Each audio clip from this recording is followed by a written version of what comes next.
आज हम एक ऐसी कहानी पर विचार करेंगे जो हमें मानव स्वभाव के गहरे पहलुओं से परिचित कराती है। यह कहानी है देवदत्त की, जो भगवान बुद्ध के चचेरे भाई और उनके शिष्य भी थे। यह गाथा हमें ईर्ष्या और अहंकार की विनाशकारी शक्ति के बारे में एक महत्वपूर्ण चेतावनी देती है। ये भावनाएं इतनी प्रबल हो सकती हैं कि वे किसी भी व्यक्ति को भ्रष्ट कर सकती हैं। यहाँ तक कि वे लोग भी जो ज्ञानोदय के सबसे करीब होते हैं, इन नकारात्मक भावनाओं के जाल में फंस सकते हैं। देवदत्त की कहानी हमें दिखाती है कि कैसे ये भावनाएं अंततः दुखद परिणामों की ओर ले जाती हैं। यह एक कालातीत कथा है जो हमें आत्मचिंतन और आत्म सुधार के लिए प्रेरित करती है। देवदत्त ने अपने जीवन की शुरुआत भगवान बुद्ध के एक समर्पित अनुयायी के रूप में की थी। उन्होंने बुद्ध के उपदेशों का पालन किया और संघ में अपनी जगह बनाई। प्रारंभ में देवदत्त ने असाधारण क्षमताएं प्रदर्शित कीं। उन्होंने अपनी साधना के माध्यम से कुछ अलौकिक शक्तियां भी प्राप्त कर ली थीं। उनकी प्रारंभिक उपलब्धियों ने उन्हें संघ में एक सम्मानित स्थान दिलाया, लेकिन धीरे धीरे उनके भीतर एक गहरा परिवर्तन आने लगा। उनके मन में महत्वाकांक्षा और अहंकार ने जड़ें जमाना शुरू कर दिया। यह उनके आध्यात्मिक मार्ग में एक महत्वपूर्ण मोड़ साबित हुआ। देवदत्त को पहचान और शक्ति की तीव्र लालसा होने लगी। वे चाहते थे कि उन्हें बुद्ध के समान ही सम्मान और अधिकार मिले। बुद्ध की बढ़ती लोकप्रियता और उनके प्रभाव ने देवदत्त के मन में ईर्ष्या को और भड़का दिया। उन्हें लगने लगा कि बुद्ध उनकी राह में एक बाधा है। उन्हें विश्वास हो गया था कि संघ का नेतृत्व करने का अधिकार उनका है। बुद्ध उन्हें अपनी महत्वाकांक्षाओं को पूरा करने से रोक रहे थे। यह सोच उनके मन में इतनी गहरी हो गई कि उन्होंने बुद्ध को अपना प्रतिद्वंद्वी मानना शुरू कर दिया। देवदत्त ने बुद्ध को कमजोर करने और उनके प्रभाव को कम करने के लिए कई रणनीतियां अपनाईं। उनका मुख्य लक्ष्य बुद्ध के नेतृत्व को चुनौती देना था।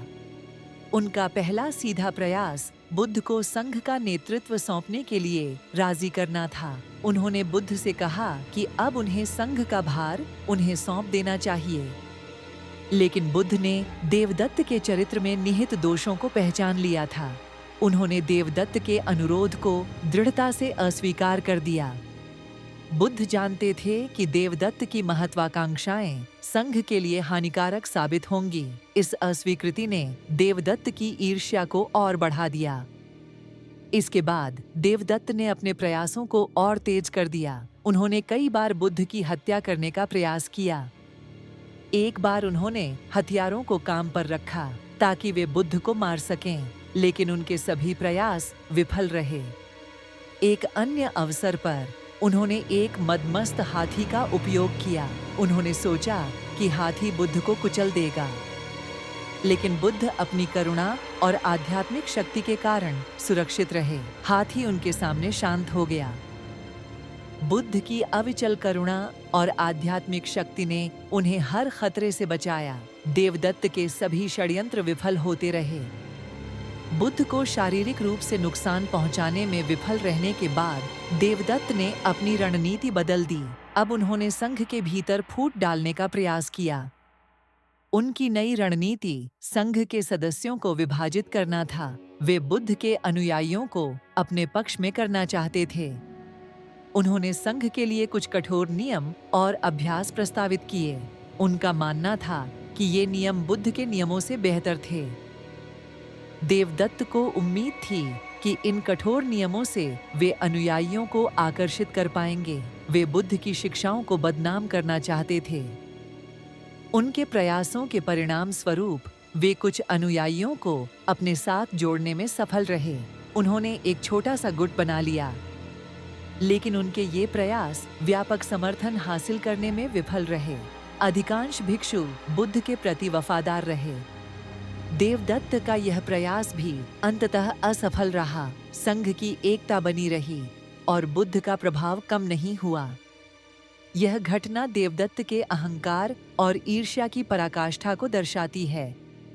देवदत्त की कहानी हमें अनियंत्रित अहंकार और ईर्ष्या के खतरों के बारे में एक महत्वपूर्ण सबक सिखाती है। ये भावनाएं व्यक्ति को विनाश की ओर ले जाती हैं। देवदत्त का पतन उनकी महत्वाकांक्षा और आक्रोश के कारण हुआ। इन भावनाओं ने उन्हें हिंसा और विश्वासघात के मार्ग पर धकेल दिया। उनकी कहानी हमें दिखाती है कि कैसे आंतरिक संघर्ष बाहरी विनाश का कारण बन सकता है। इसके विपरीत बुद्ध अपनी शिक्षाओं में दृढ़ रहे। उनकी करुणा अविचल और असीम थी। बुद्ध ने हमेशा प्रेम, अहिंसा और समझ का मार्ग दिखाया। उन्होंने कभी भी व्यक्तिगत लाभ या शक्ति की इच्छा नहीं की। ज्ञानोदय की खोज में विनम्रता और करुणा जैसे गुणों का अत्यधिक महत्व है। ये गुण हमें सही मार्ग पर रखते हैं। आध्यात्मिक प्रगति के लिए नकारात्मक भावनाओं पर विजय पाना आवश्यक है। हमें अपने भीतर की बुराइयों को पहचानना होगा। हमें दयालुता, विनम्रता और निस्वार्थता को अपनाना चाहिए। ये गुण हमें सच्ची शांति और खुशी की ओर ले जाते हैं। देवदत्त की यह कालातीत गाथा मानव स्थिति और आध्यात्मिक यात्रा में गहरी अंतर्दृष्टि प्रदान करती है। यह हमें अपने भीतर झांकने और बेहतर इंसान बनने के लिए प्रेरित करती है।